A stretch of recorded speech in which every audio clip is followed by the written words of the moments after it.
you have beautiful video and you have beautiful photos, and it's showing like this beautiful closet with the product in it, but there's only like 10 pieces of clothing. It's a perfectly organized closet. And I was saying, we need to start to think about who's going to buy this and where they're going to use it.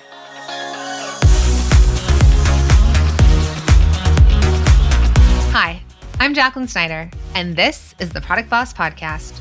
I've helped launch and grow thousands of product-based businesses, even one of my own. And over the last 20 years, I've seen behind the scenes of businesses just like yours. Whether they are makers, manufacturers, artists, or food and beverage businesses, I have spent so many hours studying it all. I've discovered what makes them successful. What are mistakes they could avoid? How did they turn an idea into successful business? And what are strategies they have used to make more sales and be discovered by more customers? This is what this show is all about. Whether you're just starting out or you're looking to become $1 million product boss, I'm here to give you the permission to chase your dreams, no matter how big or small. All you need is the right mindset, a little courage, strategy, and support, and you too can be the next $1 million product boss. Let's do this. As busy product-based business owners, there's never a shortage of things vying for our time. That's why it's so important to streamline and automate where you can. Thankfully, HubSpot launched an AI chatbot called Campaign Assistant that's a game changer for creating marketing campaigns that will scale your sales. With just a few key points of information, the AI robots can work their magic and deliver you publishable campaigns that you can use directly in HubSpot or even copy and paste to other channels. Oh, and did I mention that it's completely free? So work smarter, not harder. Head to HubSpot.com/campaign-assistant to test drive Campaign Assistant for free.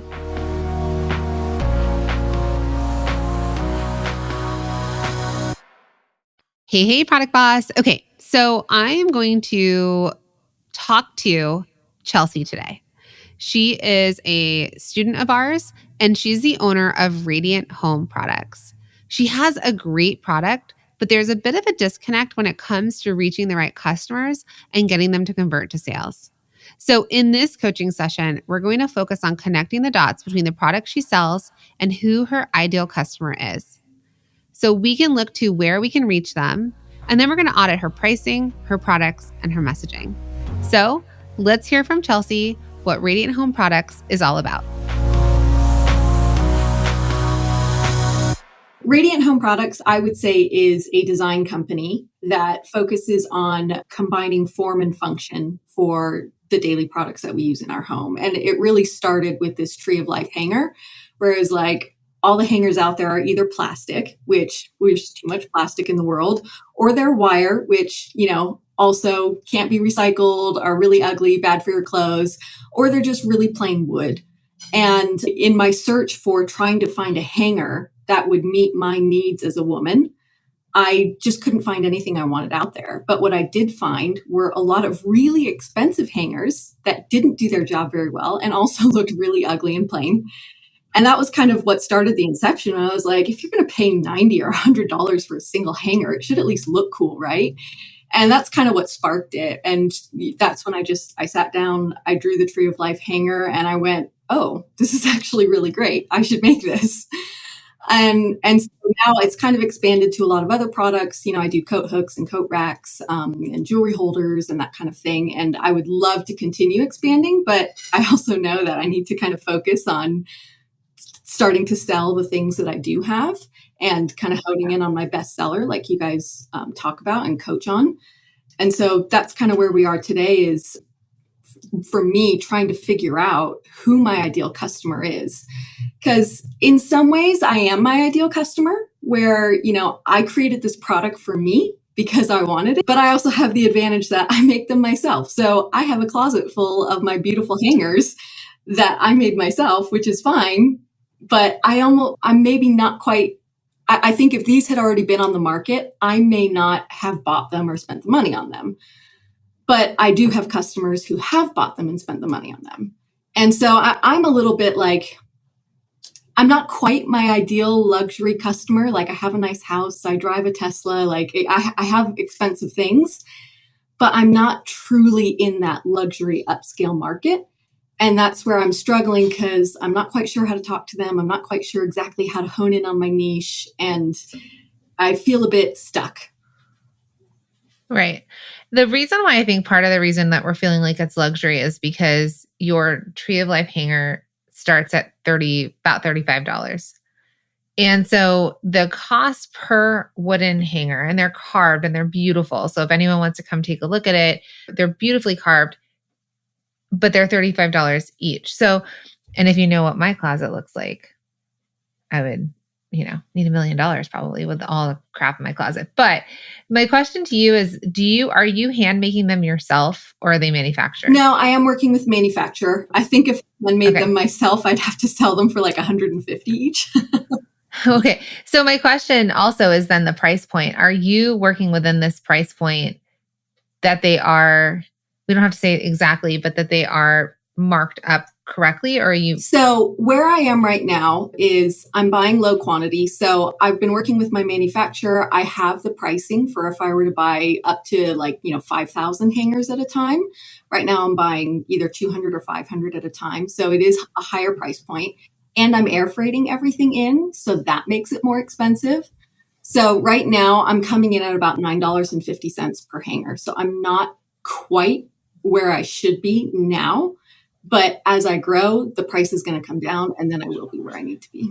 Yeah. So you're not priced them exactly what they are. So when you told me that he says when you do 3,000, what would the price point be? What could they bring it all the way down to? So yeah, if I did that price point and I did sea freight, I could get it down to probably about $8.25. So that's as low as you can go. I think so. Okay. And I can keep working with them and keep trying to figure out how to take cost out. But as the design is, as the appearance is right now, that's where my cost is. And it's domestic? No, it's being made in China. Okay. So a lot of people come to this crossroads where you're not manufacturing it, but you are at even going to 3,000 to only bring it down about $1.25 just means that the product you're making is expensive or the factory you're working with is a higher priced factory. I would, in this time, research some other factories and show them the product. And I just want you to see how low you can go if you can go lower. Yeah, I did. I explored a lot of factories. So I was working with several different ones in China. I explored one in Taiwan and I looked into one in India. And honestly, some of them had really bad quality. And I was like, that's not acceptable. And their price was more expensive. And so the one I'm working with right now, they have the best quality and the best price. Okay. So when we come to this crossroads, what happens is that we have to think about, can the market bear it? Because it sounds like you've done all the work. Because, if you hadn't talked to other people or you hadn't found out like at scale how much it would be, then that would be my next bit of homework for you. Would say, go do that, go see how low it can go. Knowing that even at 3,000 units, you're only going to drop it by about $1, which would still keep you at about the same price point. It just means that you do have a more expensive product because your cost of goods and labor and import just can't go any lower. So something that we were talking about on an earlier call, like actually within the mastermind, and now we're doing a coaching call, is I think there might be a disconnect between the branding, the brand image, and who the customer is. Because it's a $35 hanger, it truthfully is something that they probably are not, unless they're really into this and have a lot of money, they're probably not going to use this for their entire closet. Most likely not, even though you did just get a $3,000 sale. So those are going to be the outliers potentially until you establish your brand well enough that then people are catching on to this idea of, oh, I want my closet to look like that. The same way that when those no-slip slimline hangers came out, it was like all the rage. Everybody had them. It was the thing you were supposed to have in your closet. So with your brand, right now, the outliers are going to be the $3,000 orders. But it'd be great if we can get consistently $150 to $300 orders, because that means they're buying 5 to 10 at a time. Yeah, exactly. So are you selling the individuals? Are people buying those? Or what are people buying when you do get this? No, so Most everybody ends up buying a 5-pack. And the only reason I still have the single hanger there is it's like I want to advertise, because like on my website, I show, oh, if you get a 5-pack, it's an 8% cost reduction. So I'm like trying to show them, be like, save more when you buy more kind of thing. I don't know that 8% matters. If you're selling $35 hangers, does your customer care about that? And so it's like, if we sell these in packs, now I know you and I have talked about the potential for doing like a bridesmaids pack or something like that, or like a bridal, but maybe you do just switch it to the 5-packs. If people aren't buying the singles, then I don't know why we're wasting time on the singles. Yeah, I mean, so the variant of the hanger with the crystals in it, people do buy a single of that, and they're a higher price point. So I'm like, okay, it's fine. I'll sell a single of that. But with just the wood carving, nobody's buying singles. Okay, so that's also telling you something. So the crystals make it something special. Yeah. And you may ask these people who have bought these, hey, could I ask you, like, what did you buy this one hanger for? Did they buy one or multiples when they buy them? I've had one person buy multiples where they bought 2, another person bought 3, and then one person bought 1 crystal and then a 5-pack of the plain wood. So you could have a buy more, save more. So even what it could be is like within the same page of the Tree of Life crystals, it could be like buy 1, get it for this, buy 2, get it for, maybe it's the same price, buy 3, you save the 8%. So they're still sold as individuals, but then there's an enticing part on the page about adding more to cart. When you already have an established business, one of the first things you can do to narrow in on your ideal customer is to take a close look at who is already buying from you. Look at what they're buying, for what occasions, and see if there's anything you can infer about them through that. If you understand what's motivating purchases, you can tap into that same motivation to incentivize your customers to buy more. You've been running ads, and you've been running ads by yourself, and you did say that $3,000 order came in on that, but that it doesn't feel like it's necessarily working. So how else are you marketing your products, or how are people knowing about Radiant Home products? Like, where would I discover you? Right now, it's really just Instagram, and I just started TikTok. Before that, I was doing a lot of in-person markets, and I was breaking even at those markets. But just, after doing like my 6th or 7th one, I was like, this is not worth the time. I need to come up with something else. Right. So I think that the connection between who you're selling to and where you're showing up and selling to them is disconnected.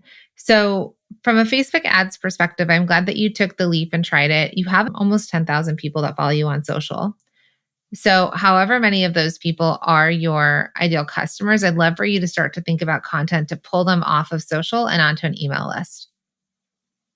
Okay, so whether it's a giveaway, whether it's a home organization download, it could be like a stain remover cheat sheet. Like there's so many things you could think about that would make sense for your customer. I want you to start to grab email addresses. That's a very first part.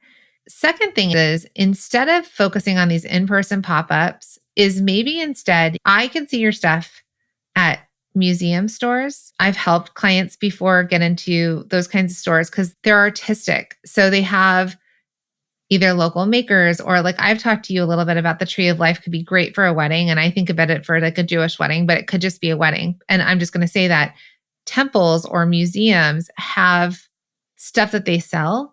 And so you could potentially try and get into the museum circuit for going wholesale, instead of you needing to do like an in-person where you're breaking even. Yeah. So I think thinking about specialty stores, there's also specialty retailers. So I guess I'm talking about wholesale here. And you do have the margin for wholesale. And you do have $40,000 worth of product that we need to move. And we know that if you sell more units, you could bring the cost down, which is what we want. So the beautiful thing about wholesale is you can sell more of them. Yes, the margin isn't as high, but when we're dealing with manufacturing, we need to think, how do we sell in bulk? And wholesale and manufacturing work really well together. So I think that you could think about the specialty stores. So like, there's always like, if you go to like a cute little vacation town, there's an amazing like home store or kitchen gadget store. There's places like that. I see your stuff in more of those elevated specialty places, that it's something special that they come across. And you could even try, maybe we don't sell one, we sell a 2-pack. Nobody needs one hanger. And if they did, sorry, but you have to buy the two. So maybe we transition all your ones to twos. I know I told you about the variations on the page, which you could still do if you wanted on the packs. It's like buy a 5-pack and get this 10-pack, get this discount if you wanted. But I do think maybe we move your singles into doubles, and then that will change your price point. So their average order is going to be that $70-ish, which right now, I think your free shipping is $75. So I would sell them as 2-packs. I'd show them as 2-packs. And then I think you already have a picture of like a wedding dress, but it might be cool to do one like a wedding dress and a groom, like a suit or tuxedo right next to each other, and show those next to each other. And then you're just like making connections for people. How could they use? So wholesale is one way that I think would be helpful to test and try, and thinking about alternative places to wholesale. So we're not just trying to get on faire.com and like hoping that some boutique somewhere buys us. We're going to think very specifically about places that have special stuff. I also think about Michael Aram. They sell a lot in Macy's and Nordstrom's. He's a home designer that creates metal like candlesticks and platters and things like that. And he is a Jewish artist, but I have seen his stuff in like Jewish boutiques. I've seen them in Macy's and Nordstrom's. They always have like the menorah. But the reason I'm saying this is because I really, truly, the tree of life is so significant in that religion that I think that more than even like, and I'm not sure like from churches, but I do think that is like a place that I could see it because it makes sense. Then you also have the flower, the lotus, which has a different feel to it, but could still be very boho, or you could even like yoga stores. So I'm thinking you need to start to think alternatively to where you're selling. For wholesale, it's just niche, and that's okay based on the designs that you have right now. Long term, if you start to shift your designs to be, if it does seem to change, then we can talk about another way. But right now, I think that those are kind of the places where people are going and buying really expensive crystal sculptures. They may also buy your stuff as well. Yeah. Okay. That makes sense.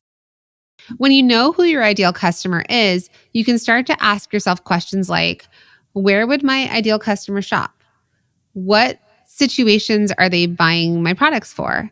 And as you ask these questions, you can start brainstorming more ways for how you can strategically get your product in front of them.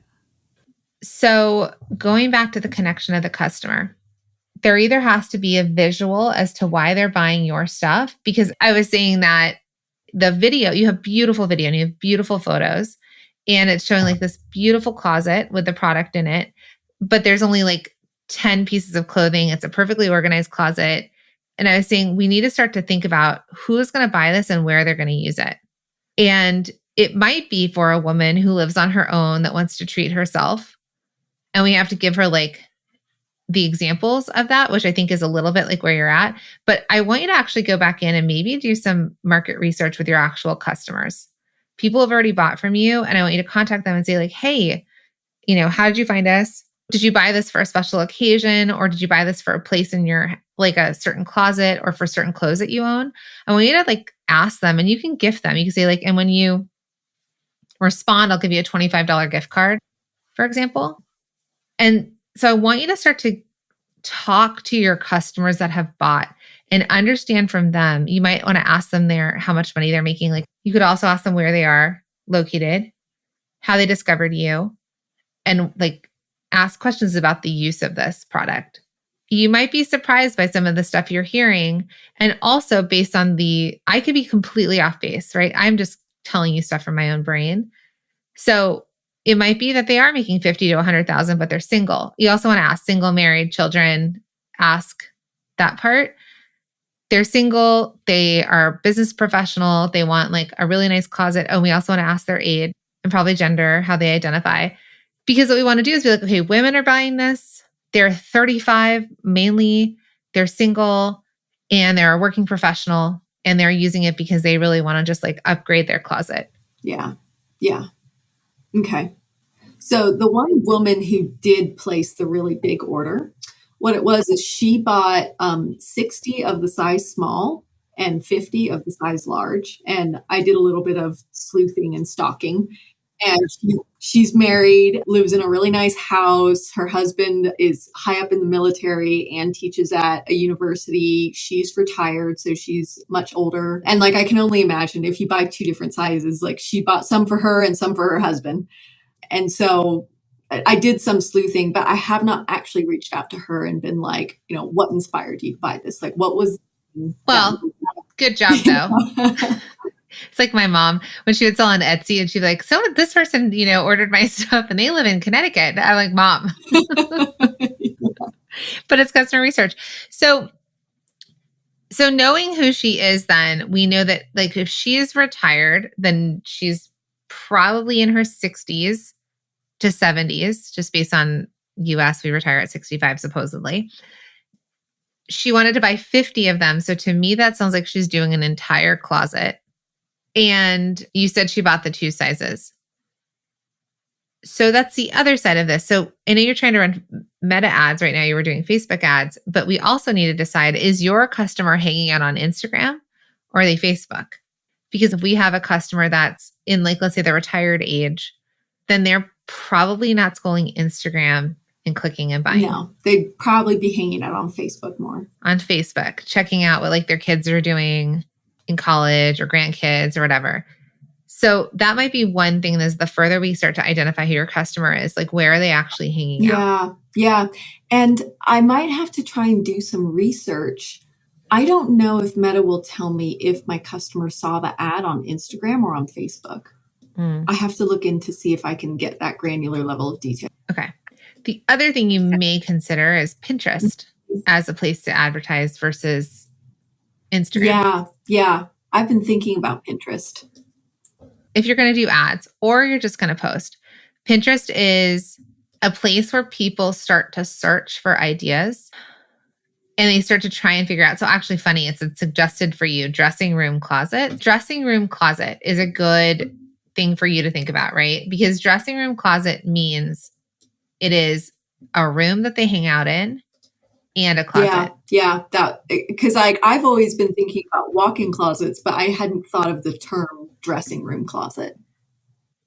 So even content that you post, let's just say you saw this, you can use an image like this and post it, and then it's like closet goals. And now maybe people are following you for closet goals.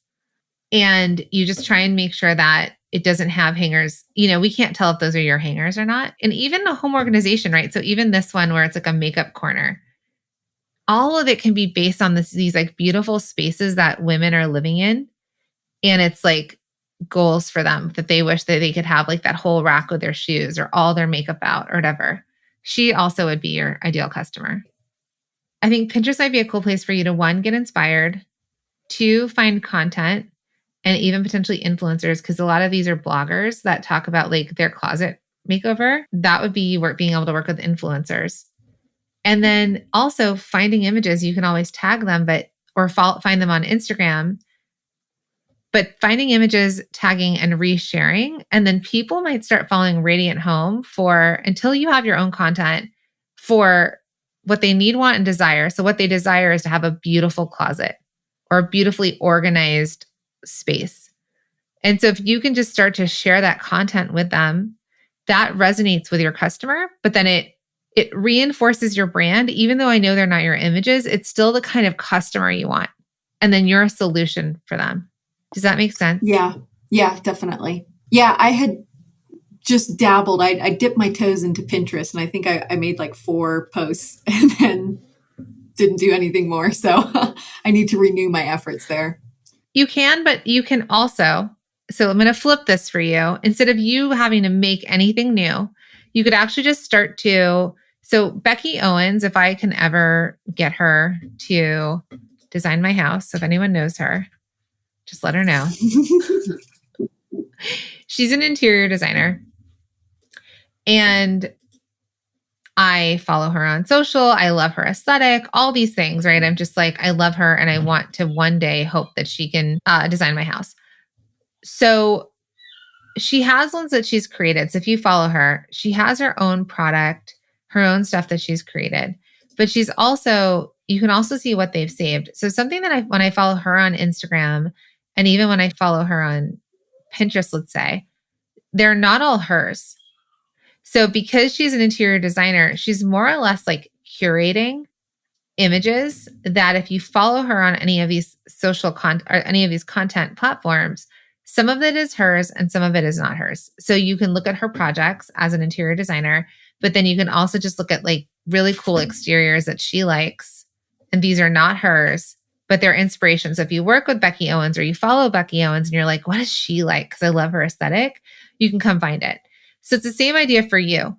I don't necessarily think or you need to start creating your own content yet on Pinterest. You can, and it can be less, but you could start to save boards and they could be like exactly what I had found, the dressing room closet reveals or dressing room goals. And then you could look up other things that people have tagged. So let's say there's all these makeup ones, and then you could do a whole board that's just beautifully organized makeup. So I know you don't sell home organization, but you told me in the very beginning as Radiant Home Products is going to be selling functional and beautifully designed products for the home. So you can start to post things and think about who is my customer. So you'll share content that looks like what your customer would want, and you will not share content that's not. Yeah. Okay. That makes sense. So I think Pinterest is a good place for you. I think when you're looking at these images, you can reuse these images as long as you tag and give credit on your social platforms. Oh. Okay. That's kind of where I was going next. So I'm going to go to Instagram and I'm going to show you Becky Owens on here and what she posts, because she's not always able to share their homes or these projects. So if we go look up Becky Owens, it's BECKI Owens.com. She has projects that she's done, but she also has just posted, she has here, holiday roundup. How amazing are these green festive interiors? Swipe through. And she just tagged all of the interior places. None of these are her design, but she's saying, I love green, because she's an expert, right? So I love green. Green's on trend. Look at my inspiration of green. Look at all these people doing it. And then she's tagging them. So I see the same thing for you. Yeah. Where you can find product, you can follow hashtags, find awesome closet makeovers, like anything that has to do with beautifying your home. And then you start to share other content plus your content and you just tag them. Yeah. I love that. Okay. Now what happens is customers are going to follow your account, and we're talking about your account specifically for the type of product that you do. But now potential customers are going to discover you. And if they're like, I really like her aesthetic and how she curates this feed, then they're going to follow you for that and they're going to be inspired. And when they're interacting with you, when you do post introducing the 2-pack of the crystal hanger or a post about redoing your hallway closet, they're also going to see that.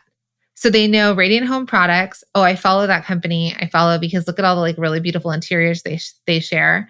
And the interiors have to do with my aesthetic and let's call it organized goals. Now you're pulling the right customer forward. They're interacting with content they care about. And then you'll have their eyes so that when you do post something, it's like, oh yeah, we match. You get me, I get you, we match. Oh, maybe I should try it. Okay. Yeah. I really like that. And then, like I said, it's finding a reason why they're going to give you their email address. So I want you to you could do a hallway closet makeover. You can do an entire campaign about that with like a giveaway. You could work with influencers and gift there's home organizing influencers. They'll do like living room makeovers. And they're like using this paint. And then everybody has to go, all these home influencers will go like redo a living room or something in this color paint. And it's their version of it. So you can always do stuff like that too, where you're like closet makeover edition and work with influencers and ask them to use your product. And that's kind of what we were talking about earlier, was sort of that user generated content that resonates with your end customer. Yeah. I think that would be nice because right now I'm doing everything. Like I'm the model in all of my advertisements and, I'm the one showcasing the product, but it almost seems like somebody else talking about how much they love a product seems to resonate more. Yes, 100%. And you get to use creators and influencers' creativity and how they're using it. And that's a little bit the same way that I'm saying to you about the customers that have bought from you, you obviously have data from what you've figured out, but keep asking the people, maybe have a follow-up survey that it's like, thank you for your purchase. Do you want to get a $25 gift card? Could you take 5 minutes, right? You time it. And if you use these survey things, it tells you like how long the survey is going to be, 5 minutes or 7 minutes, submit, and we'll send you a gift card. And just ask these questions to help you focus or target in on who you're marketing, because you have a great product. We just have to connect it with the right customer in the right place. Yeah. It's podcast recommendation time, and I cannot get enough of this podcast. It is so good. I love it so much. And also, I love podcasts that are focused on product-based businesses, which is why I'm a huge fan of Another Bite, a HubSpot podcast that breaks down the latest and greatest pitches from the show Shark Tank. In fact, you can actually hear us on the podcast. We were on season 1, episode 25, and it was called The Risk of Influencer Marketing with Bala Bangles, The Mad Optimist, and Tentacle. Now, these episodes are so fun to listen to, and I think they're a really great deep dive into the mindset behind 1, building a product-based business, and 2, breaking down why the sharks may or may not invest in the product. I think it's just such great market research. Now, listen, each episode, hosts John Dick, Jory Monroe, and Ariel Boswell offer their unique thoughts, critiques, and they even talk with some of the folks who pitched to the sharks and lived to tell the tale. Now, the episodes are short and sweet, but they're jam-packed with ideas that you can contextualize and leverage for your own product-based business. And like I said, they're really fun to listen to. So tune in and join the conversation wherever you listen to your podcasts.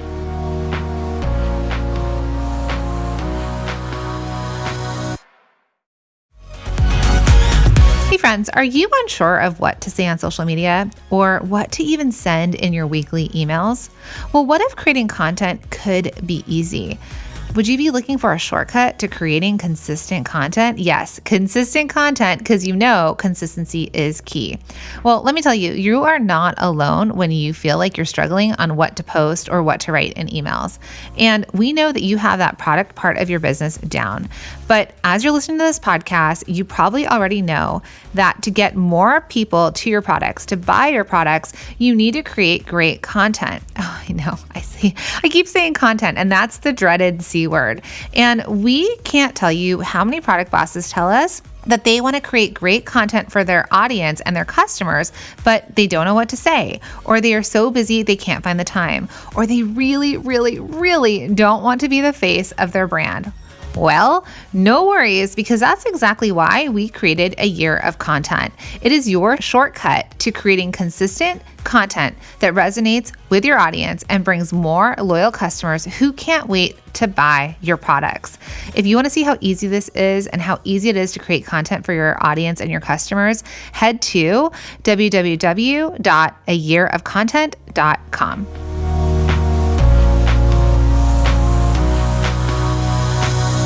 I know how difficult it can be creating content for your business with everything else you have to take care of. But get this, it doesn't have to be so hard. As I was showing Chelsea, there are creative ways you can use other people's content to get people following you and your brand. You can sprinkle in your own images in here and there, and suddenly you've got an audience catered to your specific aesthetic, seeing your products in their feeds. But there's so much more than that. So if you've heard of it, we have A Year of Content, and that was created to give you enough content ideas to fill your whole social media marketing calendar for the year. And it will help you find ways to show up online that are stress-free, engaging, and are actually converting. So I just want to let you know that that is waiting for you if you do need some extra help, like how it helps Chelsea. So I also want you to know, because I know you were feeling a little bit down before we started the call. It's a holiday season. It's literally what happens. But you're still working out the kinks. So the awesome, amazing, wonderful thing is that you actually figured out how to work with China. You're shipping in heavy hangers, which is not cheap, which is partially why the cost is so high. They're great quality. So you figured all of that out, which production, shipping, importing, all of that is not easy. Well, you have the That product. was my job. I used to be a supply chain exec. So the whole front end of the business, so easy for me. Back end of figuring out how to sell, oh my God. Yeah, it's funny because I think you're more of the back end of the importing and the front end is the marketing, right? It's front of house. So I get it. And that's why, like, I had this conversation with my husband the other day because he's an actor, but he's also coaching people on voice. And I was like, you get so stuck because he wants to do it all himself, but he gets stuck having to do it all himself. Not because of time, but because he doesn't know how to do certain things. So those things take him so much longer to problem solve, figure out, are there like a massive stopping point?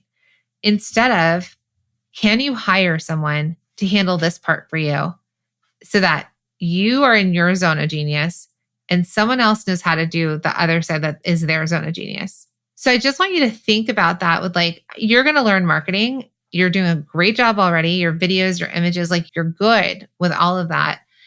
But I want you to just realize that you've just kind of, this company hasn't been around forever. And so you're testing and trying and tweaking. And you just keep tweaking until you find the right fit. And I think that's where I sometimes struggle is because I'm so attached to the outcome right now that the testing and trying and tweaking ends up being really emotional. Whereas somebody else probably wouldn't be that emotional about it. And we're like, I'm just gathering data. And I'm like, no, this is my livelihood. Yeah. And you have a lot of money tied up in it. So I would rather there's a direct to consumer. So you've turned off your ads. By turning off your ads means you've kind of turned off that faucet. Yeah. Do you have an email list? I do. It's really small. It's like 120 people. Okay. I wonder if you could do awareness ads instead of conversion ads. They might be cheaper. So there's a couple ads. There's ones that you can do awareness to bring them to your social media, to like it and follow it.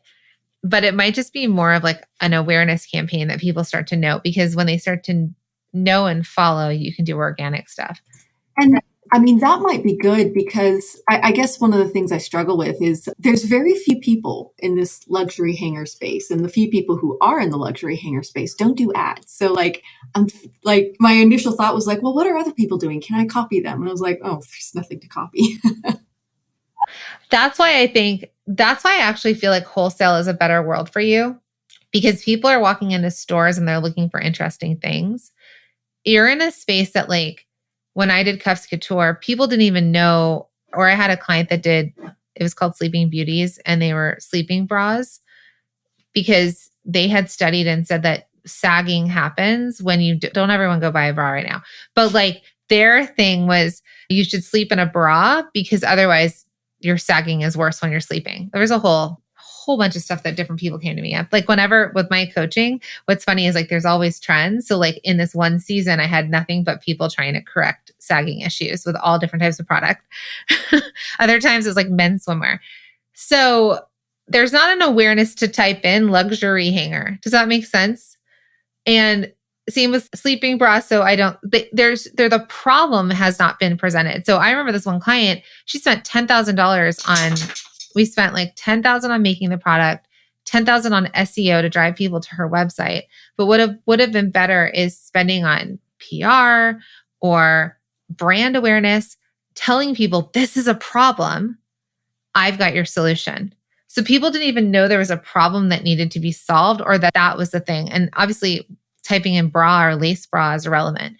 So for you right now, there might be this search of like, you might have to go back into some keyword search and say, are people looking for different sized hangers? Because I know you were positioning your brand initially on sizing. So they're looking for different sized hangers. They are, but they might not be at that price point. And then using the word luxury, are they typing in luxury hangers, or are they typing in wood hangers or engraved wood hangers? So I think there's a little bit of, again, you've got the product. It's just the tweaking of like, what are people looking for? And then how do I match? You want to match with them.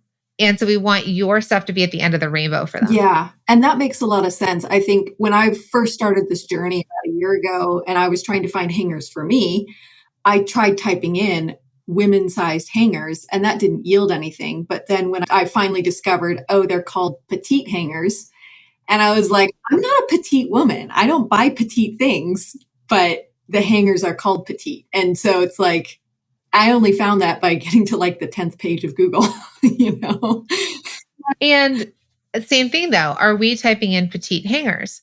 No, I don't. There's not even awareness of, I know there's kid hangers and I know there's adult hangers. And those are the only two hangers I know about other than like pant hangers. But I wouldn't even look at women's hangers because it's not even a product category or offering that is, women don't even know it's a problem that we have. Yeah. Like I literally ask every single woman, and I was just like, did you know that the average man's shoulders is 17 inches wide, which is why our hangers are 17 inches wide?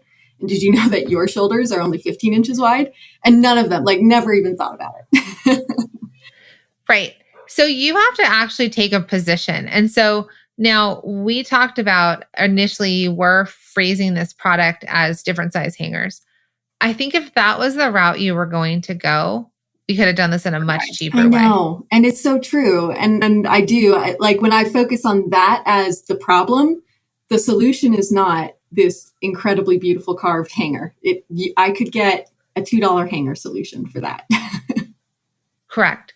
And there is this guy actually recently that I saw who's blown up. I don't know if he was on Kickstarter, but he has like a hanger that kind of like bends and gets in your clothes really easy. He's blowing up. I think we're at a little bit of a crossroads here. Okay. I think that you could do your research on these beautiful wooden hangers and see if there's a big enough market and that people are looking for wooden engraved hangers. They may not be typing the word luxury, but they're looking for, maybe they're typing the word fancy or engraved, right? You have to kind of find the words.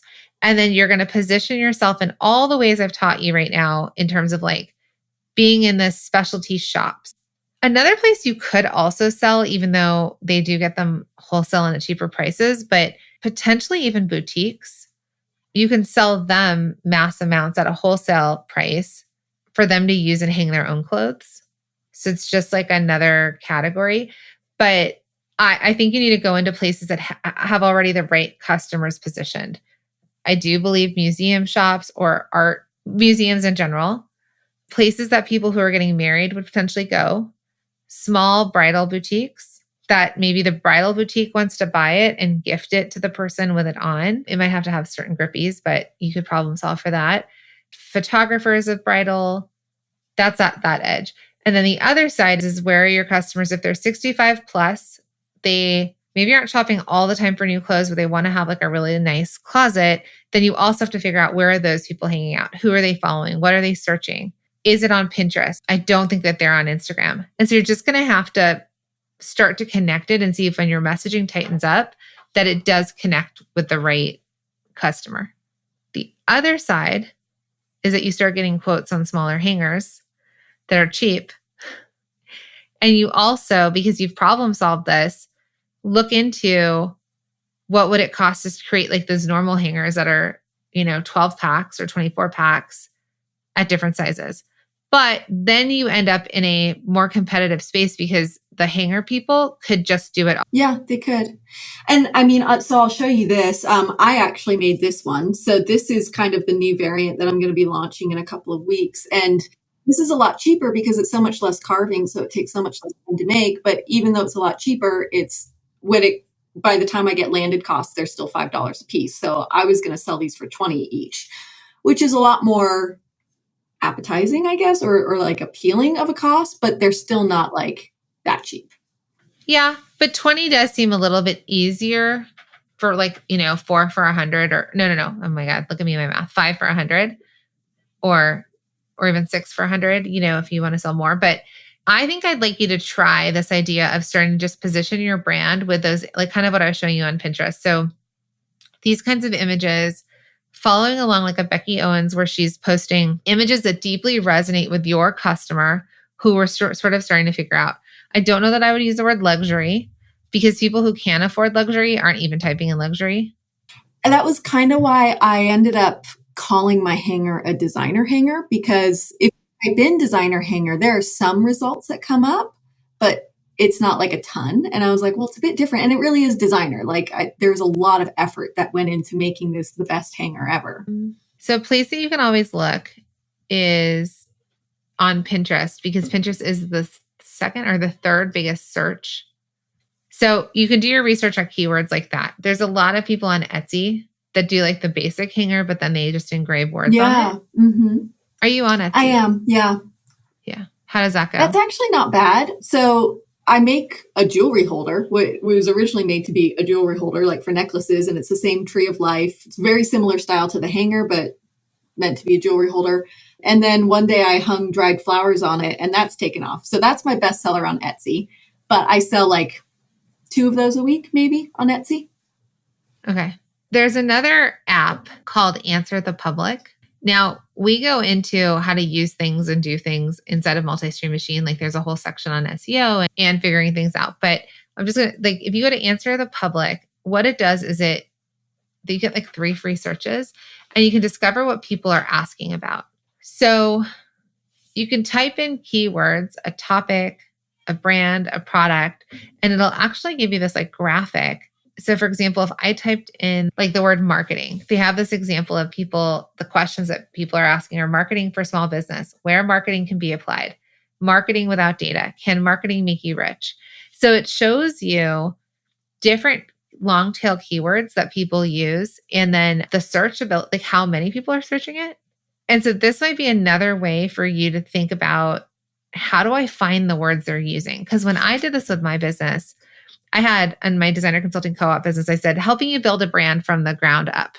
And people were looking, how do I start a clothing line? They weren't looking how to build a brand from the ground up. So I had 40 searches. It was like 40 people searched how to build a brand from the ground up. I think it was like 1,800 people searched how to start a clothing line. So as soon as I switched my messaging, I ended up ranking top 1 to 3 on Google search pages for starting a clothing line because I just found the right words. We've been talking a lot during this coaching call about using the right words to reach Chelsea's customers.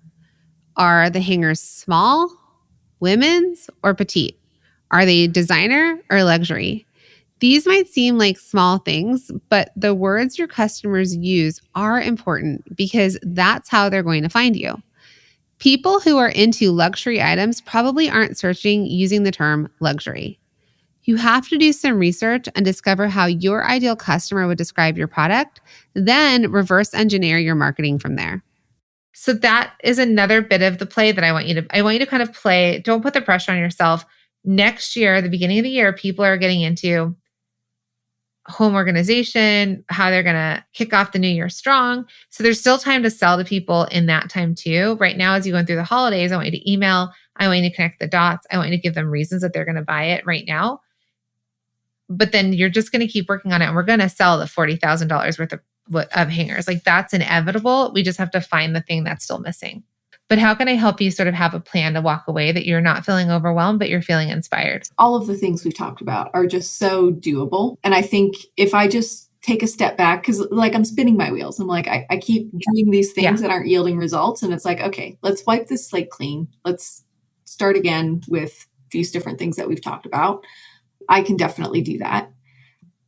And I just have to keep working on my mindset to not go down in that downward spiral. Well, that's what we talked about in the very, very beginning. Like being an entrepreneur is an exercise in getting to know yourself. And then also we bring to the table everything that we haven't worked through. Or maybe we have, right? Like maybe you've worked through it with a spouse, but then you're like, oh crap, this is like poking its head here in my business. And so it is true that so like it's 50-50. It's strategy, but it's also mindset. And mindset is the thing that's actually going to stop us from having strategy, from being creative, to keep going. And so I think that's the part where, especially like right now, you're in this mastermind, lean into the people. That's why we have it. Lean into the community because the community is the one that's like, keep going. You can do it. This happened to me too. When we can source from each other and also lift each other up. I think that part, and then also sharing, we commiserate and we celebrate wins together. So being like, oh, that person's $1 million business and they're still feeling the struggle, for example.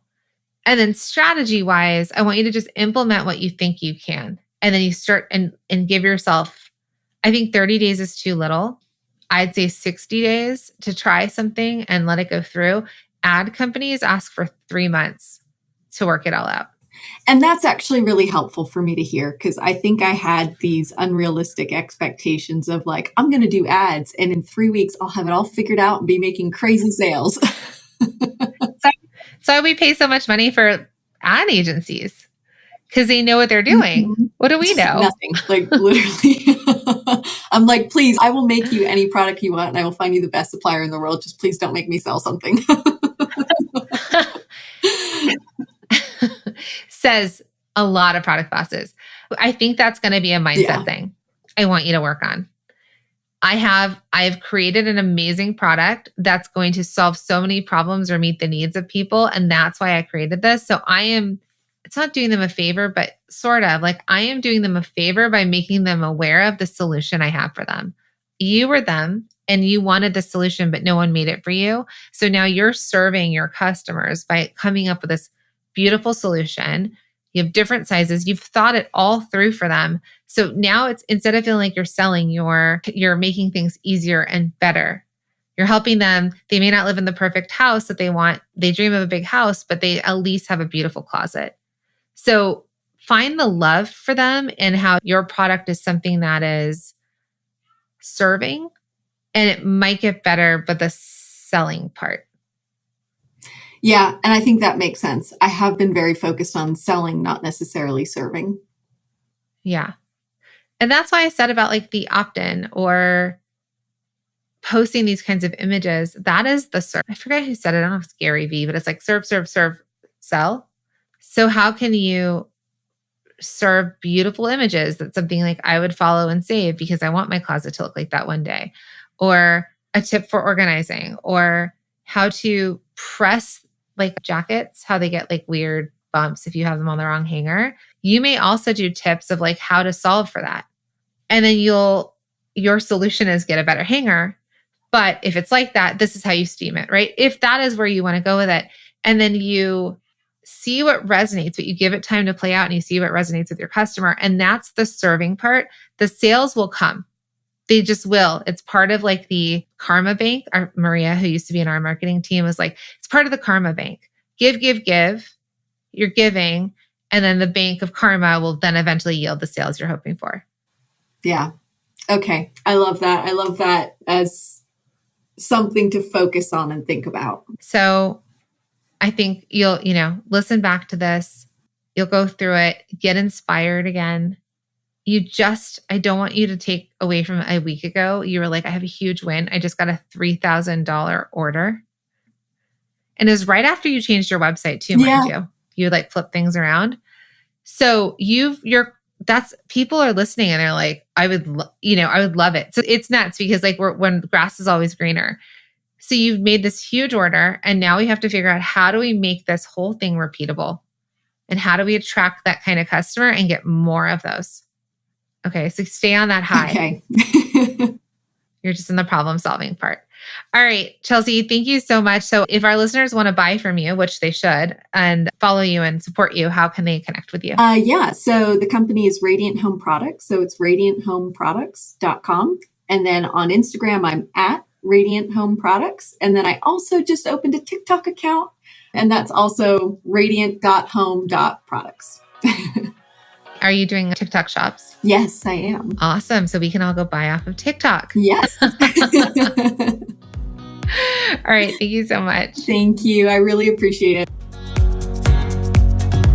Figuring out how to position a high-end product can be a challenge. Chelsea has a beautiful product that people are eager to buy, but she went into this call without knowing exactly what was motivating people to make that purchase. With some clarity around her ideal customers, she can start positioning her product with content that speaks to those people directly and marketing it into the right places that they're already paying attention to. And you can do the same in your business. Reach out to your existing customers and learn why they shop with you, where they spend their time, and how much money they make. The more you know, the better you can put yourself into their shoes and serve them better. And if you're struggling to come up with content ideas, don't forget to check out our A Year of Content. It's going to be linked in the show notes for you. And my friends, we will get into more of this content in the next shows. So make sure if you're loving these episodes, would you mind following the show?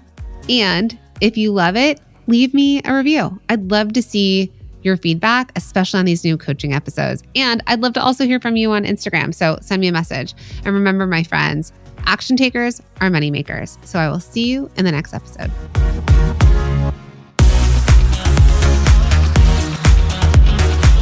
Thank you for being here and listening all the way through the Product Boss podcast.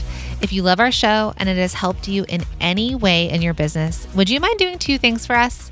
Subscribe to the show so you never miss an episode and leave us a review. Reviews help other product entrepreneurs know that this is the place to be to grow their businesses and realize that they're not alone. And we know that you all know that a 5-star and honest review helps you sell more products to more people.